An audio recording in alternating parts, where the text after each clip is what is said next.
परिंदों का बादशाह। कहते हैं कि किसी जमाने में परिंदे इंसानों से ज्यादा अक्लमंद हुआ करते थे। उन्हें किसी बादशाह की जरूरत नहीं थी और न ही वजीरों की जो बादशाह को मशवरे देते, न ही इन्हें परिंदों के किसी ऐसे जिरगे की जरूरत थी जो मिल बैठकर उनके लिए कानून बनाते। कहते हैं कि किसी जमाने में परिंदे इंसानों से ज्यादा अक्लमंद हुआ करते थे। उन्हें किसी बादशाह की जरूरत नहीं थी और न ही वजीरों की जो बादशाह को मशवरे देते, न ही इन्हें परिंदों के किसी ऐसे जिरगे की जरूरत थी जो मिल बैठकर उनके लिए कानून बनाते। उन दिनों में जब भी परिंदे इकट्ठे होते तो वो एक दूसरे से खुशी खुशी गप्पे हानते और बताते कि कौन पैदा हुआ है और कौन मर गई है, कौन से परिंदे के बच्चे यतीम हो गए हैं, और वो कवानीन बनाने की बजाय अहम मसाइल एक दूसरे को बता देते थे। उनका कानून एक ही था, मोहब्बत और दोस्ती का कानून। न उन्हें नफरत का इल्म था और न गुस्से का, लेकिन फिर एक मकार उनके इलाके में दाखिल हो गया। उसने इर्द गिर्द जायजा लिया, परिंदों की खुशियों का दुश्मन था।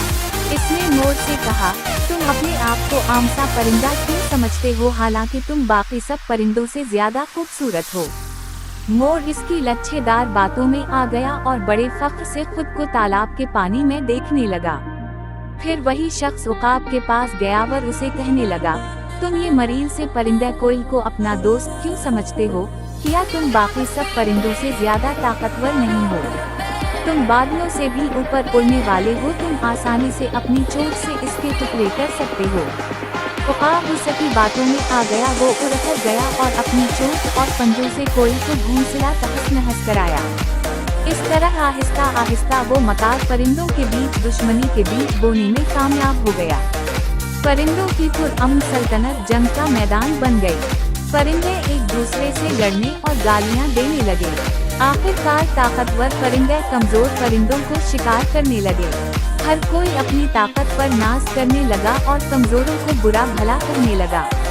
एक दिन एक नन्हे से परिंदे ने सब छोटे परिंदों से कहा, हम इस तरह जिंदगी नहीं गुजार सकते।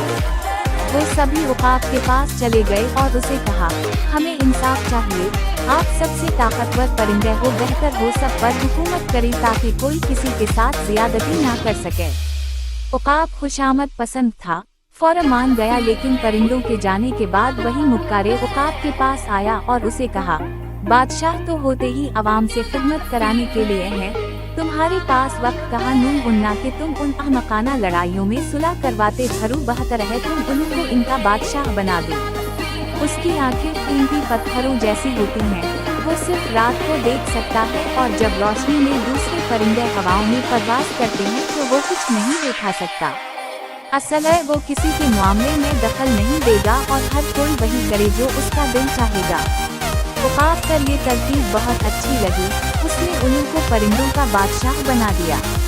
उल्लू दिन को सोया रहता है और रात को जागता है। जब बाकी परिंदे मजे से अपने घोंसलों में सोए होते हैं, तभी तो आज तक वो पुराने अमन वाले दिन परिंदों की सल्तनत में नहीं लौटे और वो आपस में लड़ते रहते हैं।